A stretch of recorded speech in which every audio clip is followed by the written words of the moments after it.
सेवा करनी है। रहमदिल अर्थात क्योंकि बिना रहम सेवा नहीं हो सकती। रहम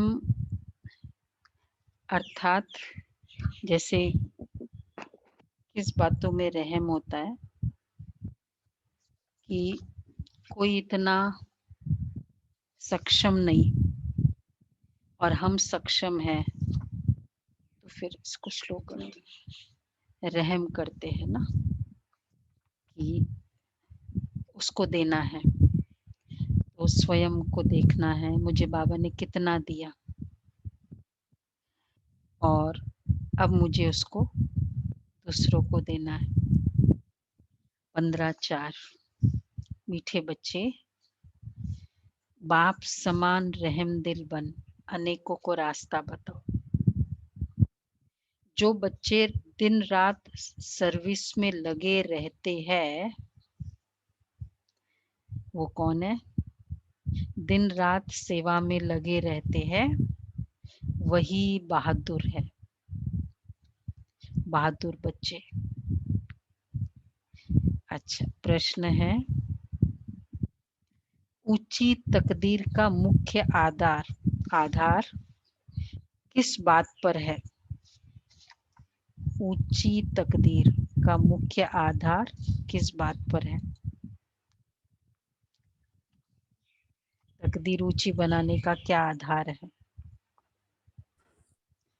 ऊंचे बाप के साथ योग लगाना, बाबा की याद में यात्रा पर है। बाबा कहते हैं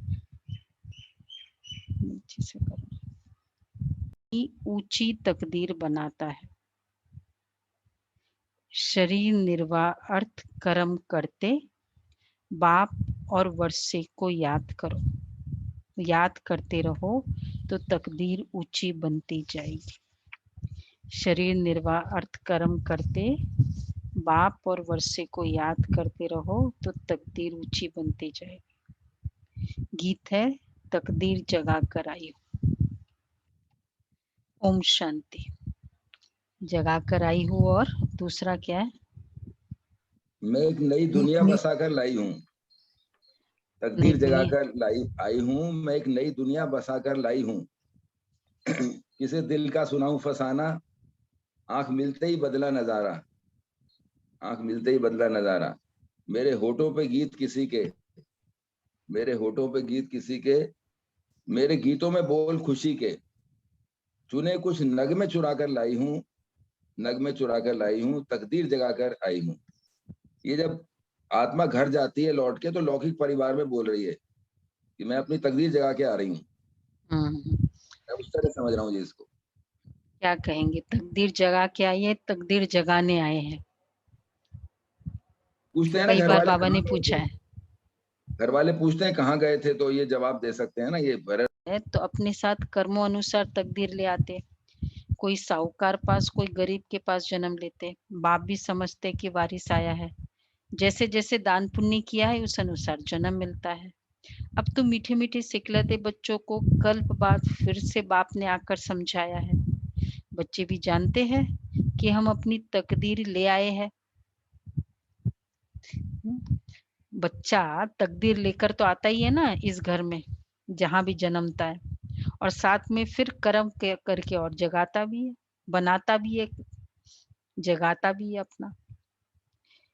तो स्वर्ग की बादशाही की तकदीर ले आए हो,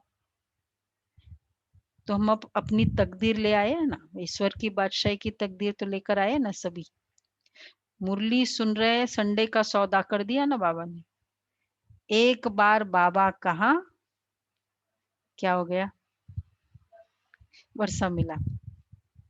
तो गीत तो बाबा कह रहे हैं याद के साथ तकदीर का कनेक्शन है। जन्म लिया तो बाप की याद भी होनी चाहिए। जितना याद करेंगी उतना तकदीर ऊंची रहेगी। कितनी सहज बात है, सेकंड में जीवन मुक्ति मिल जाती है। तुम आए हो सुखधाम की तकदीर प्राप्त करने। अभी हर एक पुरुषार्थ कर रहे हैं, हर एक अपने को देखे कि हम कैसे पुरुषार्थ कर रहे हैं। जैसे मम्मा बाबा और सर्विसेबल बच्चे पुरुषार्थ करते हैं तो उनको फॉलो करना चाहिए ना। सबको बाप का परिचय देना चाहिए। बाप का परिचय दिया तो रचना के आदि मध्य अंत का भी आ जाएगा। सॉरी, बाप का परिचय दिया, किसी का भी जैसे परिचय देते हैं तो नाम थोड़ी होता है, उसका पूरा काम भी हो जाता है। मतलब एक्चुअली काम का ही परिचय दे रहे होते हैं। हम कहते हैं ना मिस्टर सो एंड सो, फिर कहेंगे डॉक्टर, या फिर इनका हॉस्पिटल है, ये प्रेसिडेंट है। तो नाम और डेजिग्नेशन बहुत साथ साथ चलता है, मतलब उसका काम। तो बाबा रचयिता का परिचय का मतलब उसका काम, उसका रचना। तो रचना का भी परिचय देते और हम गर्व से देते हैं।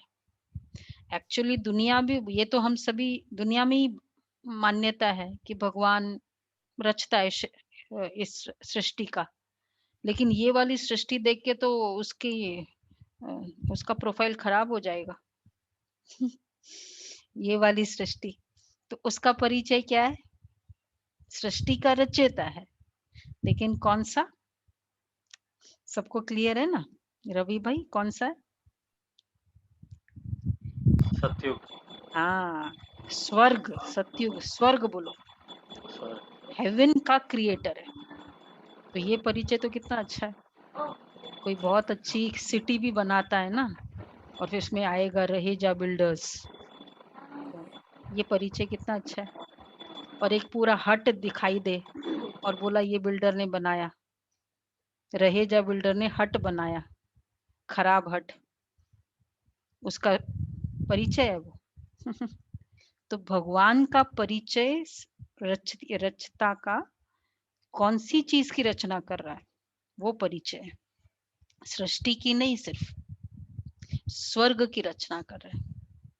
तो इसलिए बाबा कहते हैं रचना के आदि मध्य अंत का नॉलेज दे नहीं सकते बाप के बिगर।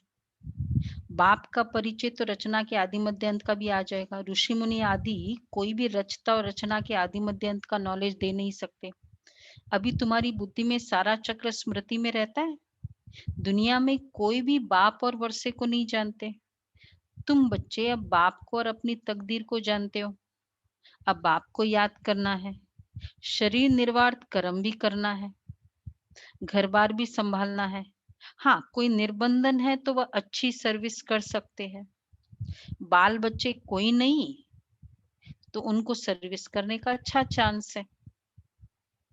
जो निर्बंधन है, कई बार बाबा कहते हैं ना ऑफर करो कि मैं फ्री हूँ, या तो बंधन बनाया ही नहीं तो भी, और अगर बंधन सेटल्ड हो गए तो निर्बंधन है। तो स्त्री को पति व बच्चों का बंधन होता है। अगर बच्चे नहीं है तो बंधन मुक्त ठहरे ना, फिर वह जैसे वानप्रस्थी हो गए। फिर मुक्ति धाम में जाने के लिए संग चाहिए। भक्ति मार्ग में तो संग मिलता है साधुओं आदि का, निवृत्ति मार्ग वालों का। वह निवृत्ति मार्ग वाले प्रवृत्ति मार्ग का वर्षा दिला न सके। कितना लॉजिकल बात बाबा ने कही कि जो सन्यासी निवृत्ति मार्ग है तो वो स्वर्ग कैसे लेके जाएंगे। इसलिए सन्यासियों का ये होता ही है, स्वर्ग को वो डिस्काउंट करते हैं। स्वर्ग में कोई जाने की चीज है।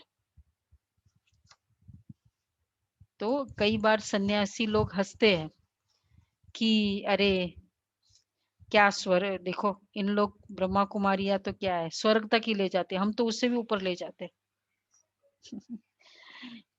कि हमारा तो उससे भी ऊंचा लक्ष्य है। तो हम फिर जब उनका ये कटाक्ष सुनते थे तो मैं सोचती थी कि अगर स्वर्ग में जाना है तो इनका इतना डीप पुरुषार्थ है। सुनी ना, मुरलियां सुनते हैं एक एक संकल्पों का। तो अगर आप कहते उससे भी ऊपर जाना है तो आपका तो उससे भी ज्यादा पुरुषार्थ होना चाहिए, पर इतना दिखता नहीं है, उतना भी नहीं दिखता है स्वर्ग में जाने जितना। उनको तो बहुत ज्यादा ध्यान रखना पड़ेगा ना, उससे भी ऊंचे जाना है। तो बाबा कहते हैं निवृत्ति मार्ग वाले प्रवृत्ति मार्ग का वर्षा दिला न सके, तुम बच्चे ही दिला सकते हो। तुमको बाप ने रास्ता बताया है। भारत की हिस्ट्री ज्योग्राफी 84 जन्मों की बैठ समझाओ। भारतवासी 84 जन्म लेते, एक की बात नहीं है। सूर्यवंशी सो फिर चंद्रवंशी, फिर वैश्यवंशी घराने में आते हैं। नंबरवार तो होते हैं ना। भारत का पहला नंबर प्रिंस है श्री कृष्ण, जिसको झूले में झुलाते हैं। दूसरे नंबर को झुलाते ही नहीं है, पहला नंबर का प्रिंस। इसलिए झूले आदि का जो गायन है, बच्चे हर बच्चा झूला में तो झूलता ही है, लेकिन उसकी उस फर्स्ट नंबर की जो वैल्यू है, इसलिए उनका गायन है, उनके हर कर्म की गायन है।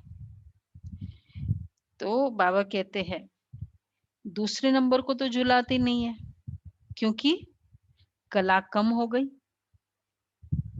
इसलिए अब क्लियर हो गया, दूसरे नंबर का बच्चा श्री कृष्ण का नाम होगा, दूसरा नंबर का प्रिंस मतलब जो नेक्स्ट राजा बनेगा सतयुग का, उसका श्री कृष्ण नाम होगा। नाम चेंज हो जाएगा।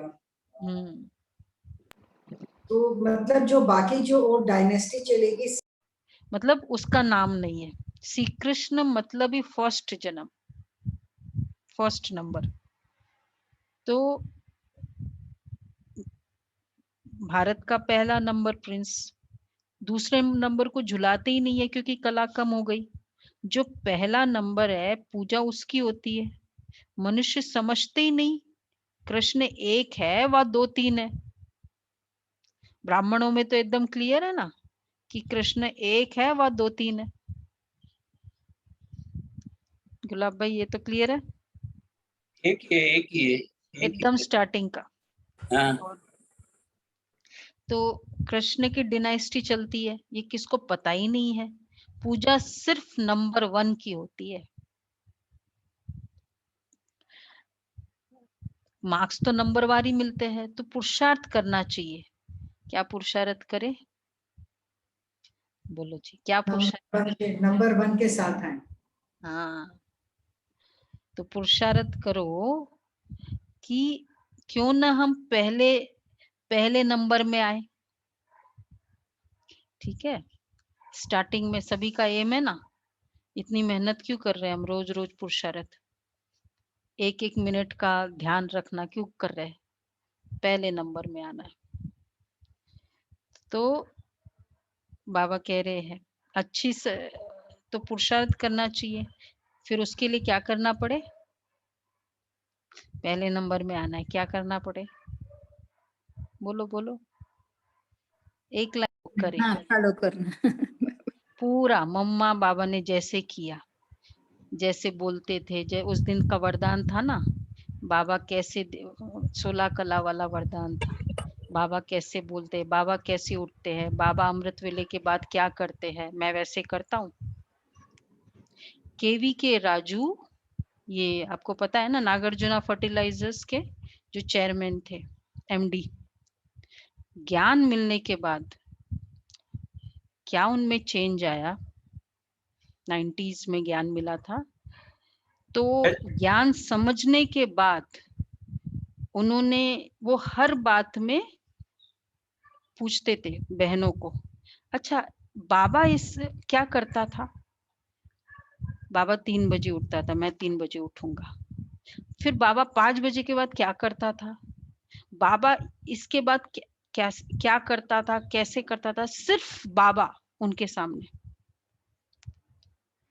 एमडी ऑफ द कंपनी, 9:30 के बाद कोई एंगेजमेंट्स नहीं, सोशल एंगेजमेंट्स नहीं। तो बाबा कहते हैं कि ये संकल्प रखो कि बाबा कैसे करता है, तो वो है नंबर 1 वाले। जो अच्छी सर्विस करेंगे वो अच्छे महाराजा के घर में जन्म लेंगे, वहां तो है ही महाराजा महारानी। उस समय कोई राजा रानी का टाइटल नहीं होता है, वह तो बाद में शुरू होता है। द्वापर से जब पतित बनते हैं तो उनमें बड़ी प्रॉपर्टी वाले को राजा कहा जाता है, फिर महाराजा का लक़ब कम हो जाता है। कितना क्लियर बाबा ने बताया। सतयुग में कहेंगे महाराजा, बाबा कहते वहां तो है ही महाराजा महारानी। उस समय कोई राजा रानी का टाइटल नहीं होता है, वह बाद में शुरू होता है। जो उनके नीचे जो हम कहते हैं कि अलग अलग गद्दियां और होंगी, तो वही आज महाराजा का लक़ब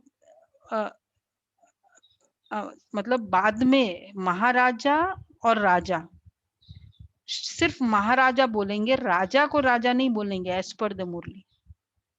बाबा ने ये कहा ना, जो अच्छी सर्विस करेंगे वो महाराजा के घर में जन्म लेंगे, वहां तो है ही महाराजा महारानी।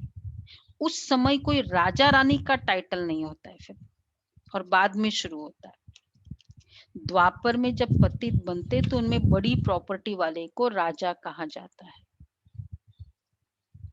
महाराजा वाला लक़ब भी कहाँ, फिर महाराजा का लक़ब कम हो जाता है, फिर प्राय लोप हो जाता है, कम होता गया ना। महाराजा उग्रसेन और ये सब बोलते थे,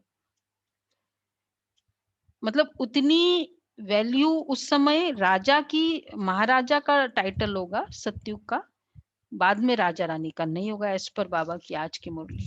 दीदी मतलब 8 गद्दियां महाराजा की होंगी, सारे 8 को महाराजा हाँ, 8 बोलेंगे। गद्दियां तो महाराजा की होगी ना। त्रेता से राजा शुरू। त्रेता में भी महाराजा महारानी कहलाएंगे। हाँ नहीं, वो तो क्लियर है, पर आज बाबा कह रहे हैं ना कि द्वापर से आएंगे। वो प्रॉपर्टी वाले को महाराजा, बड़ी प्रॉपर्टी वाले को राजा। द्वापर का यही बाबा ने डिस्क्लोज किया। फिर महाराजा का लक़ब कम हो जाता है, फिर तो प्राय लोप हो जाता है। फिर जब भक्ति मार्ग होता है तो गरीब साहूकार में फर्क तो रहता है। अब तुम बच्चे शिव बाबा को याद करते और उनसे वर्षा ले रहे हो, और सत्संगों में मनुष्य बैठ कथा सुनाते हैं, मनुष्य को भक्ति सिखलाते, वे ज्ञान देकर सदगति नहीं कर सकते। वेद शास्त्र आदि सब भक्ति मार्ग के, सदगति तो ज्ञान से होती है। पुनर्जन्म को भी मानते हैं, बीच में तो कोई भी वापस जा नहीं सकते, अंत में ही बाप आकर सबको ले जाते हैं। अच्छा, इतनी सब आत्माएं कहाँ जाकर ठहरेगी? सब धर्म वालों के सेक्शन तो अलग अलग है।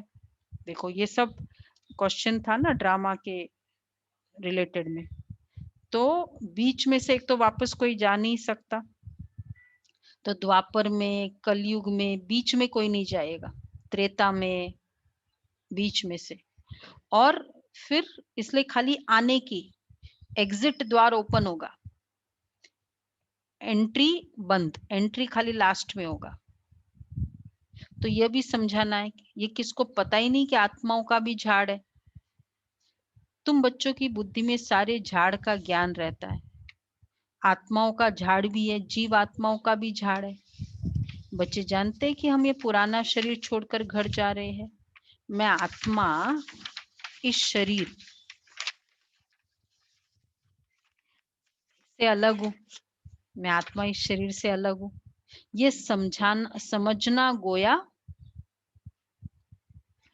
देखो ये प्रैक्टिस, मैं आत्मा इस शरीर से अलग हूँ, ये समझना गोया जीते जी मरना।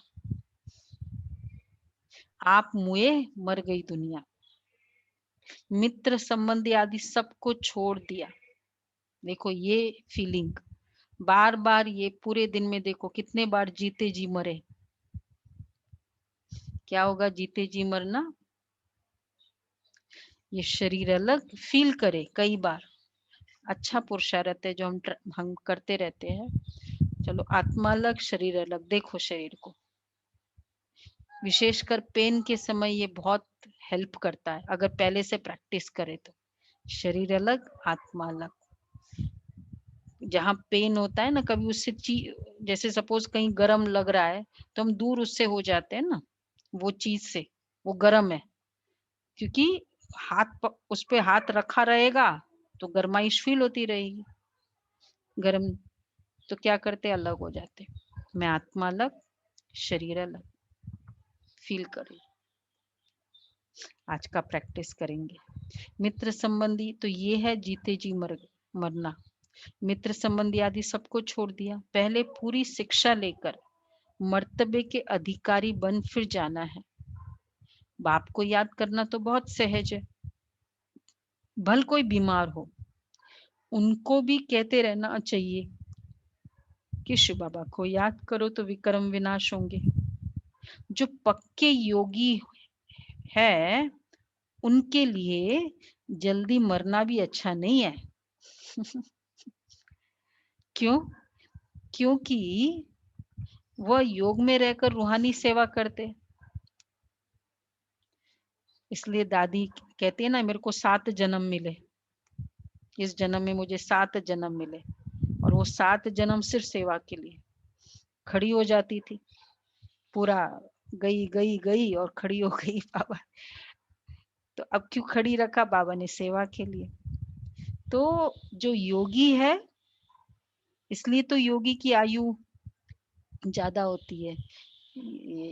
हम जो डॉक्टर फरूक अब्दुल्ला आए थे, ऐसा मिनिस्टर, और फिर सब दादियों से मिले, तो वो एक ही क्वेश्चन हमें करते थे बार बार कि ये सब दादियां 90, मतलब इतनी उम्र कैसे हो जाती इनकी? तो बाबा देखो कितना क्लियर बता रहे हैं कि वो आत्मा कितनी सेवा कर सकती है, बल्कि जितनी ज्यादा आयु क्या होता है, उनका प्रेजेंस ही एक राहत है बहुतों को। हम गीता दीदी को यही बोलते हैं कि सिर्फ आप रहो सामने, यही आपकी प्रेजेंस ही सब काम ऑटोमेटिक अच्छा करा देती। इसलिए बाबा कहते हैं जो पक्के योगी है उनके लिए जल्दी अच्छा नहीं है, क्योंकि वो योग में रहकर रूहानी सेवा करते हैं। मर जाएंगे तो सेवा कर नहीं सकेंगे। सेवा करने से अपना ऊंच पद बनाते रहेंगे, और भाई बहनों की सेवा भी होगी, और भाई बहनों की वो भी बाप से वर्षा लेंगे। हम आपस में भाई भाई है, एक बाप के बच्चे हैं, बाप कहते हैं। और एक्चुअली ज्यादा एज वाले बाबा के ज्ञान में ज्यादा सेवा करते हैं। कैसे?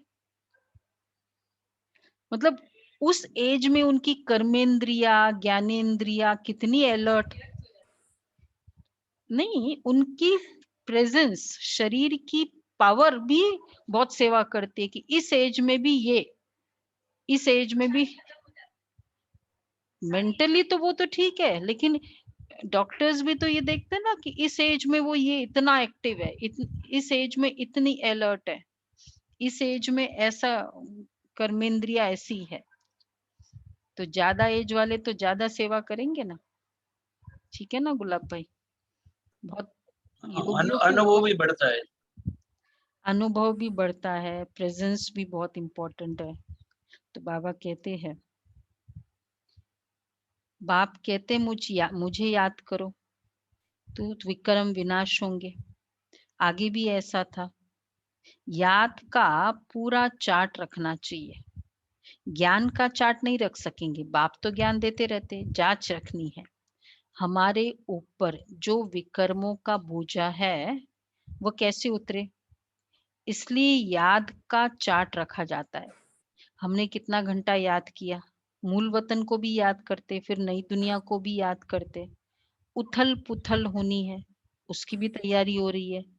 बॉम्ब आदि भी बनते जाएंगे। एक तरफ कहते कि हम ऐसे ऐसे मौत के लिए सामान बना रहे हैं, दूसरी तरफ कहते मौत का सामान नहीं बनाओ। समुद्र के नीचे भी मारने का सामान रखा है, अंडर वाटर वो सारी एक्सप्लोजिव्स रखे। ऊपर आकर बॉम्ब्स छोड़ फिर समुद्र में चले जाएंगे। पूरे टैंक्स आदि किए ना, 1951 में कितना किया था। फिर बाद में बैन लगा दिया। फिर 63 में उन्होंने ट्रीटी साइन करनी, कई विदेशों के, मिडिल कंट्रीज के। तो बाबा कहते हैं नीचे तो किनकी, तो मौत सामने खड़ा है। तो ऐसी ऐसी चीजें बनाते रहते हैं अंडर वाटर वाले, मतलब सारा सामान नीचे है, वहां से लेते हैं। और उसके एक्सप्लोजिव्स का जो इम्पैक्ट है वो बहुत ही पावरफुल है, उससे भी ज्यादा जो अंडर वाटर के। तो ये सब विनाश, अपने ही विनाश के लिए तो कर रहे हैं। मौत सामने खड़ा है, इतने बड़े बड़े महल बना रहे हैं, क्या हो जाएगा? सब लेटेस्ट टेक्नोलॉजी कर करके सब मिट्टी में मिल जाएंगे। बाबा कहते तुम जानते हो ये सब मिट्टी में मिल जाएंगे। किनकी दबी रहेगी धूल में, किसकी मालूम है ना राजा स्टोरी? किसकी दबी रही धूल में किसकी राजा खाए, खाए, जो किसकी लगाए आग घर में। जलाए, सफल उसी का होगा जो धनी के नाम करवाए। सिर्फ उसका सफल होगा, ऐसे ही चला जाएगा। लड़ाई जरूर होगी, कोशिश कर पॉकेट करके खाली करेंगे। चोर भी कितने घुस पड़ते हैं, लड़ाई पर बच्चे कितना खर्चा करते हैं। ये सब मिट्टी में मिल जाना है। देखिए अपने आप, अपने सामने देखो, ये भी एक बहुत बड़ा पुरुषार्थ बाबा कराते थे। 10 सेकंड साइलेंस होके देखो, वैसे ही अभी माहौल चल रहा है। फैन चालू कर दो, लाइट भी चल, पूरा जो भी माहौल चल रहा है, बॉम्ब्स, सपोज ऐसी सिचुएशन है, बॉम्ब्स गिर रहे हैं, मार रहे हैं, संस्कारों का टक्कर, दृष्टि विकारी, आत्मा एकदम तमो प्रधान, और मैं योगी आत्मा उन सबके सामने। देखो कैसा मेरा सिर्फ वरदानी हाथ, निर्भय अवस्था, सामने देख रही हूँ मकान गिर रहे हैं, इतनी जायदाद करी, सब मिट्टी में मिल रहा है। मैं आत्मा निश्चिंत, ऊपर से बाबा की किरणें आ रही है। ओम शांति। ये अवस्था होनी है।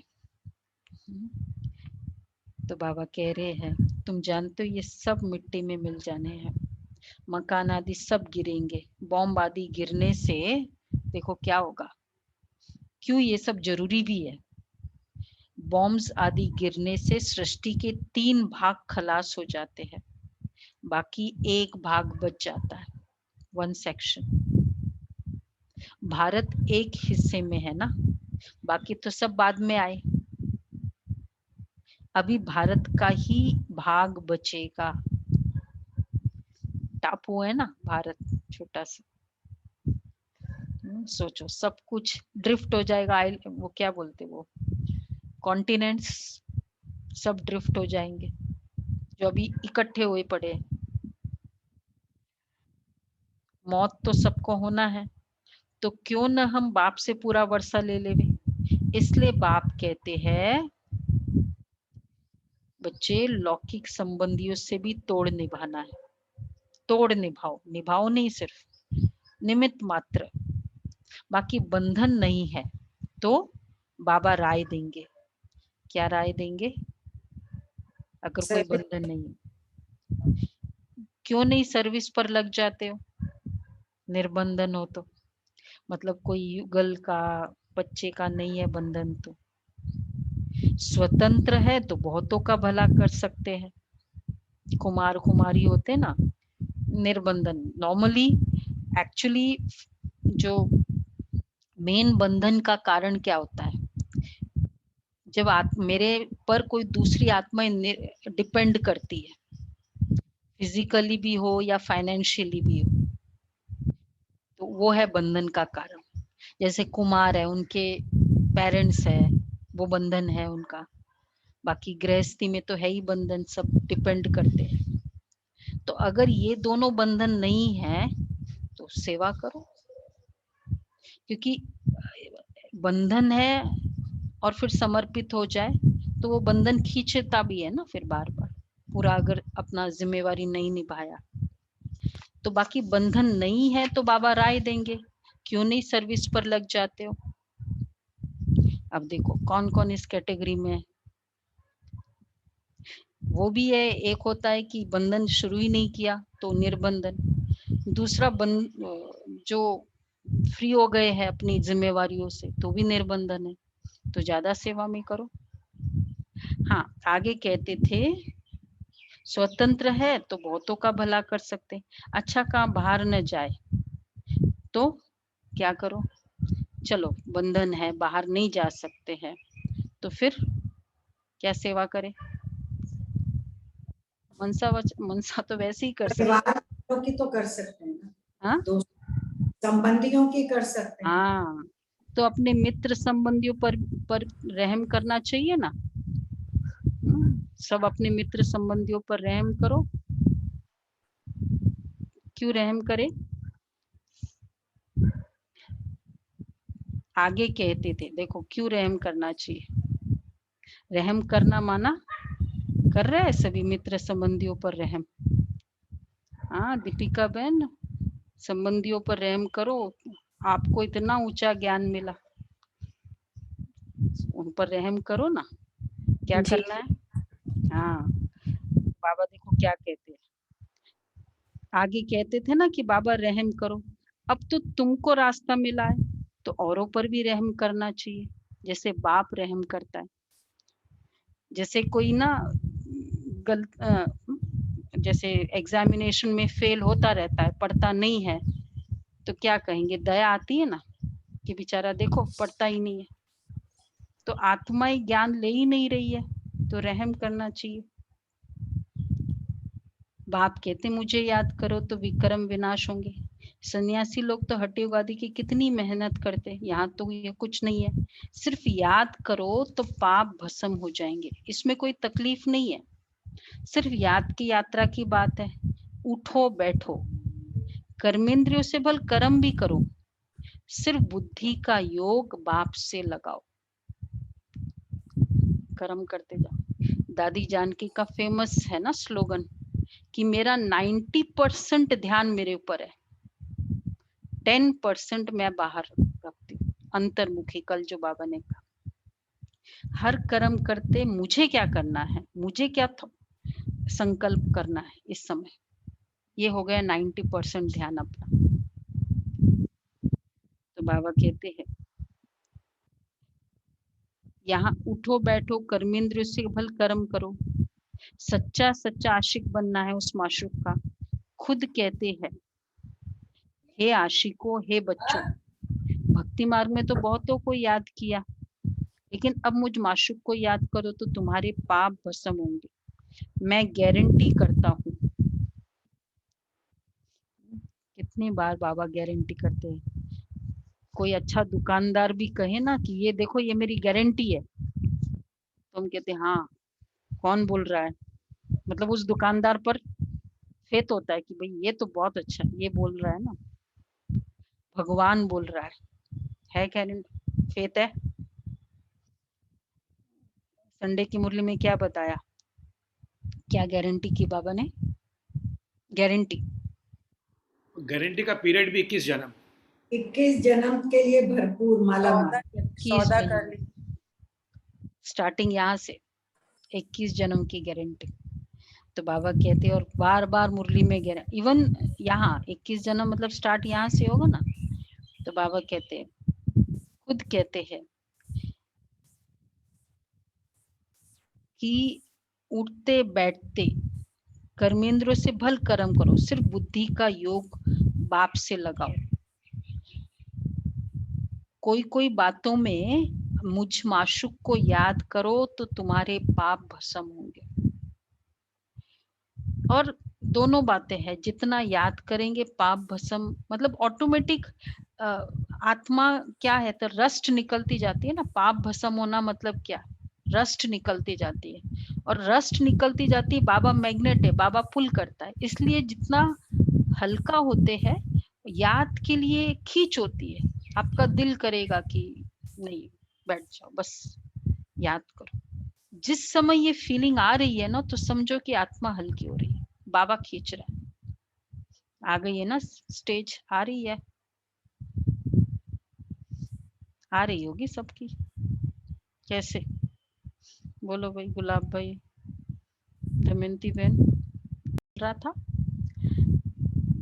दादी तो रेस्ट में ही होते थे, बहनें जाती थी।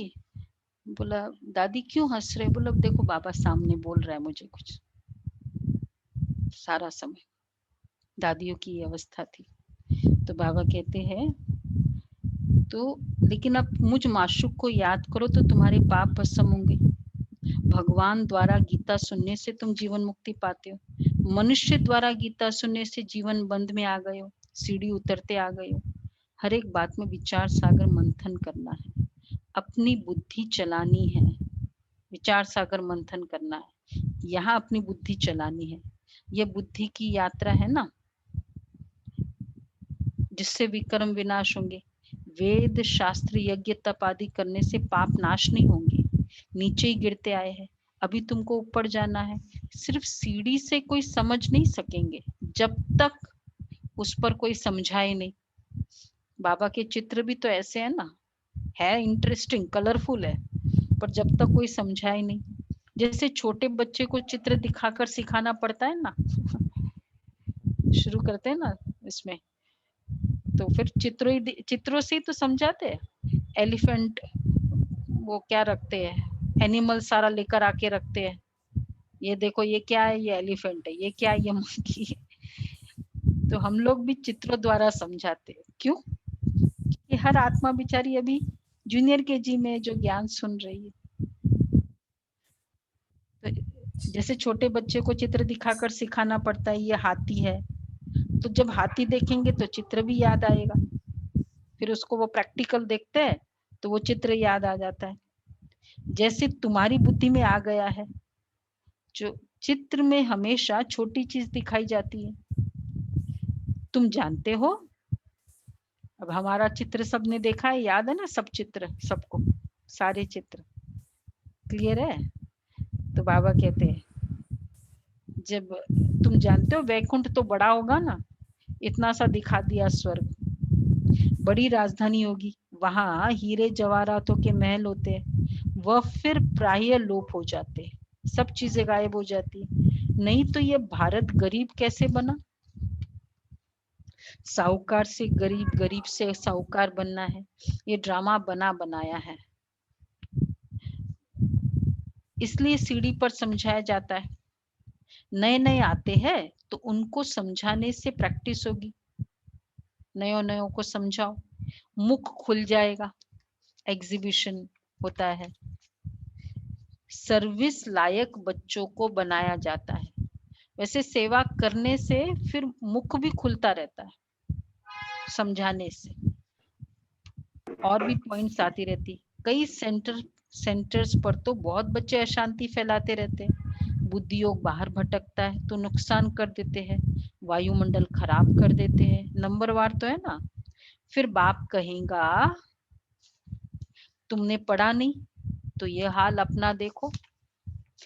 ऐसे होते हैं बच्चे धम्मचक्र मचाने वाले सेंटर्स पर, कई सेंटर्स पर होते हैं। फिर वो दूसरे भाई बहनों को फोन करेंगे आजकल तो, पहले तो सेंटर पे जाके, अभी मैसेजेस के द्वारा। पर ये समझो कि वो आत्मा, अब हम समझेंगे अरे ये भाई इतना पुराना, ये बहन इतनी पुरानी, क्या समझना चाहिए।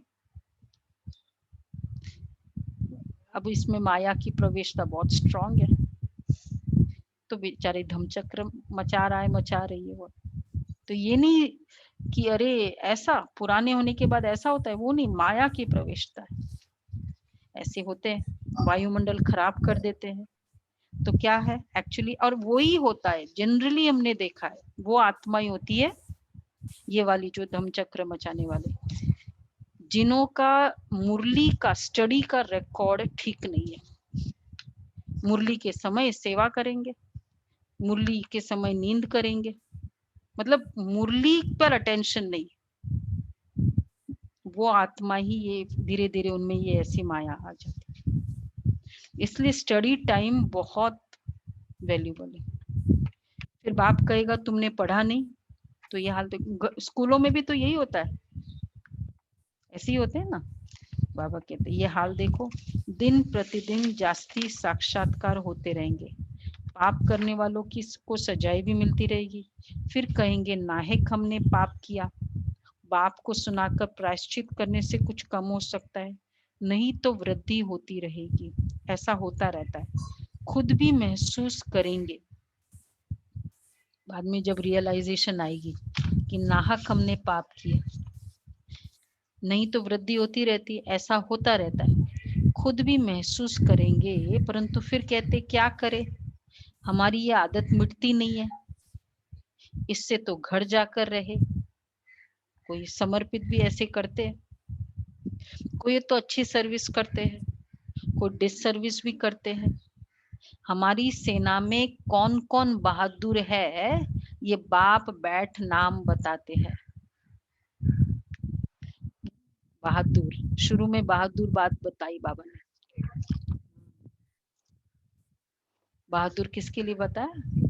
सेवा में भी कैसा, सर्विस करनी। सेवा में भी कैसे, दिन रात, और फिर ओवरऑल बहादुर, याद में भी बहादुरी, धारणाओं में भी बहादुरी। हमारे सामने आया खाना, हम नहीं खाएंगे, बहादुरी चाहिए ना, मन चलता ही नहीं, ये बहादुरी। हर चीज में देखो, जो नियम बना लिया, बस नहीं खाना है, नहीं खाना है। चाहे घूमने जाओ, कहीं भी जाओ, नहीं करना है। बहुत बहादुर बच्चे हैं। आपको अगर सुनाए तो आपको आश्चर्यचकित होगा। यंग यंग बच्चे, एकदम यंग, बहुत फैसिलिटीज है, लेकिन नियमों पर पक्के। यही तो हमारे यज्ञ के धरोहर है, ऐसे पक्के बच्चे। तो बाबा कहते, बाबा हमारी सेना में कौन कौन बहादुर है? भाई कौन कौन बहादुर है यहाँ? हाथ उठाओ भाई। एक ने हाथ उठाया, 2 बहादुर, नियमों पर एकदम पक्के, 3 वेरी गुड। बहादुर चाहिए, कुछ भी हो मुझे नहीं फर्क, इम्प्रेस नहीं होते हम। तो बाबा कहते हैं, तो यह है बेहद की बातें। अच्छे बच्चे होंगे तो बाप जरूर महिमा भी करेंगे।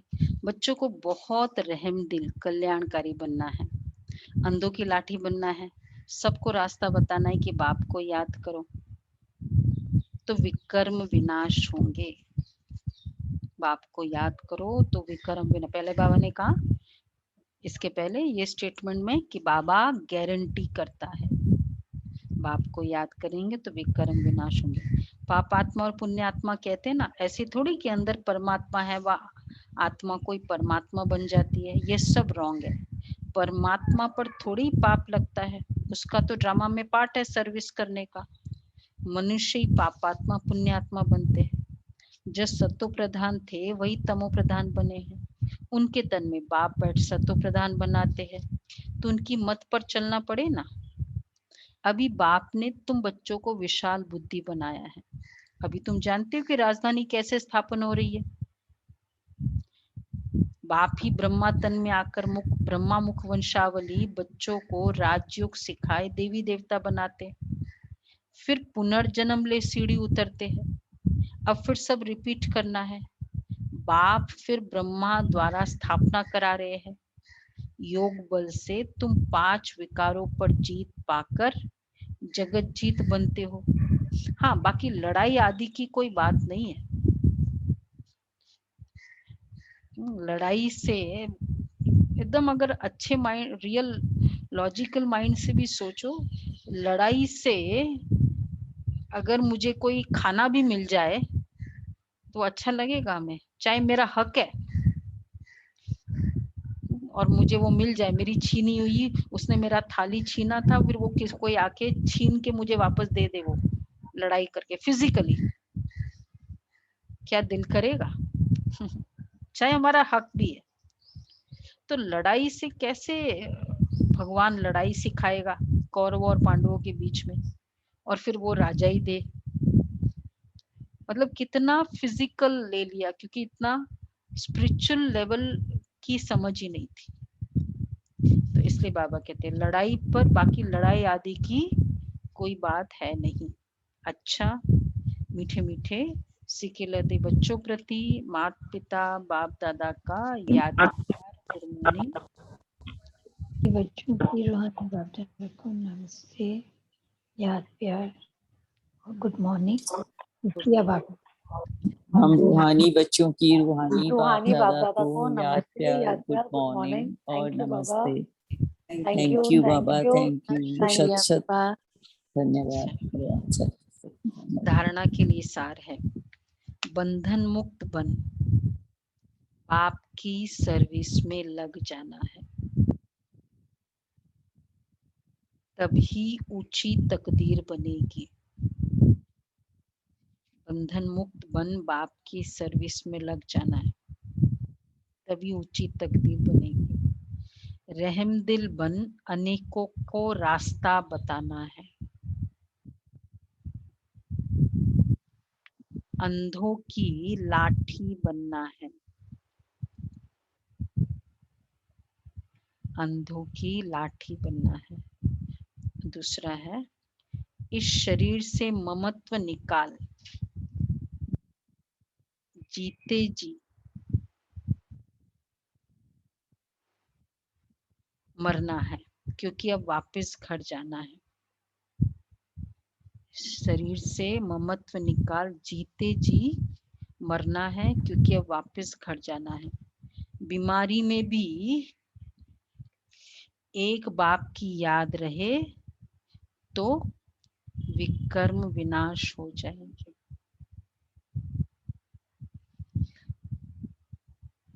तो विकर्म विनाश हो जाएंगे। शक्तिशाली स्थिति भी हो, बाबा की याद भी हो। ये मोहन भाई सुनाते हैं, एक बार उनको 2000 के आसपास की बात है, तो गाड़ी का जर्क लगा, मतलब जो भी गाड़ी में थोड़ा प्रॉब्लम हुई, बहुत जरा मतलब एक्सीडेंट होते होते बचा, तो पीछे जो है ना मणके पूरे दब गए। फिर ग्लोबल हॉस्पिटल में मोहन सिंगल भाई जो साइंटिस्ट इंजीनियर्स विंग के, ग्लोबल हॉस्पिटल में फिर एडमिट, तो बहुत सीवियर था अटैक। वो तो इसमें तो खाली लेटना ही होता है ना। डॉक्टर ने कहा 3 महीने पूरा लेटे, बोल ही नहीं सकते 3 महीने के पहले आप उठ ही नहीं सकते। रेस्ट, मतलब इसमें सिर्फ रेस्ट करना है। अगले दिन दादी आई, जानकी दादी का नेचर है मरीजों को देखना। आई थी, आई फिर देखा, बोला ये सिर्फ डॉक्टर ऐसे ही कहते रहते, आप 3 हफ्ते में खड़े हो जाना, 21 दिन से एक दिन भी ज्यादा नहीं लेना। बोला चले गए। फिर डॉक्टर आए, बोला देखो दादियों का काम है मोटिवेट करना, पर तुमको टाइम लगेगा, ऐसा नहीं होगा। ठीक है। अगले दिन उठे, स्नान किया, बाय द टाइम डॉक्टर आए तब तक पूरा अमृत वेला भी कर लिया, स्नान भी कर लिया। बोला उठे, बोला मैंने सब कर लिया। तुम उठ गए? बोला हाँ उठ गए। बहुत अच्छा, वो तो आश्चर्यचकित हो गए कि ऐसे कैसे, तो उसमें नेक्स्ट डे ही उठ जाना, एडमिट हुए और नेक्स्ट डे स्नान आदि करके रेडी। फिर बाद में धीरे धीरे, और 21 दिन तो क्या 20 डेज में ही वो पूरे ठीक, और डॉक्टर ने बोल दिया हाँ तुम जा सकते हो। 21 दिन के पहले चले गए, 3 महीने ग्लोबल हॉस्पिटल में थे। बाबा कहते हैं ना, बीमारी में याद करने से दादियों के महावाक्य वरदान होते थे, जो जो निकलता था। तो बीमारी में भी एक बाप की याद रहे, बाबा की याद और श्रेष्ठ संकल्प वरदान है। अन्य आत्माओं की सेवा के साथ साथ स्वयं की भी सेवा करने वाले सफलता मूर्त भव। सेवा में सफलता मूर्त बनना है तो दूसरों की सर्विस के साथ साथ अपनी भी सर्विस करो। जब कोई भी सर्विस पर जाते हैं तो ऐसे समझो कि सर्विस के साथ साथ अपने भी पुराने संस्कारों का अंतिम संस्कार करते हैं। जितना संस्कारों का संस्कार करेंगे उतना ही, बहुत अच्छी बात बाबा ने कही, जितना ही संस्कारों का संस्कार करेंगे उतना ही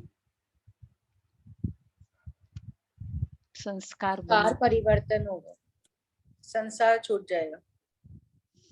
देखो वो वर्ड आता है कि नहीं, उतना ही सत्कार मिलेगा। संस्कार परिवर्तन से संस्कारों का संस्कार करेंगे तो सत्कार मिलेगा। अब अपने आप में देखो कौन सा संस्कार है जो मुझे सत्कार नहीं देने देता। पुराने संस्कार। सभी आत्माएं आपके आगे मन से नमस्कार करेगी, लेकिन बाहर से नमस्कार करने वाले नहीं बनाना, मानसिक नमस्कार करने वाला बनाना। बाहर से मुझे महिमा करे वो नहीं बनाना। कितना बाबा का ज्ञान। भगवान, दुनिया वाले क्या कहते, लोग अप्रिशिएट करे, ऐसी परफॉर्मेंस करो। और बाबा क्या कहते, लोग दिल से फील करें, ये बाबा का ज्ञान। बाहर की अप्रिसिएशन नहीं। तो उसके लिए क्या करना पड़ेगा, संस्कारों का संस्कार। तो सेवा पर जाते हो, पुराने संस्कारों का भी संस्कार करो। तो याद रहेगा ना कि मैं संस्कारों का पुराने संस्कारों का संस्कार करने वाली आत्मा, सफलता मूर्त आत्मा या सत्कारी आत्मा, ये कर सकते। ठीक है, तो याद रहेगा कि मुझे संस्कारों का संस्कार। तो जब भी आज आत्मिक फीलिंग रहेगा तो ये करना है, संस्कारों का संस्कार करना है। तिलांजलि दे दो ना, इसको कहेंगे सफलता मूर्त। स्लोगन है, बेहद की सेवा का लक्ष्य रखो तो हद के बंधन सब टूट जाएंगे। बेहद की सेवा का लक्ष्य रखो तो हद के बंधन सब टूट जाएंगे। अच्छा, ओके जी, ये बाबा के महावाक्य।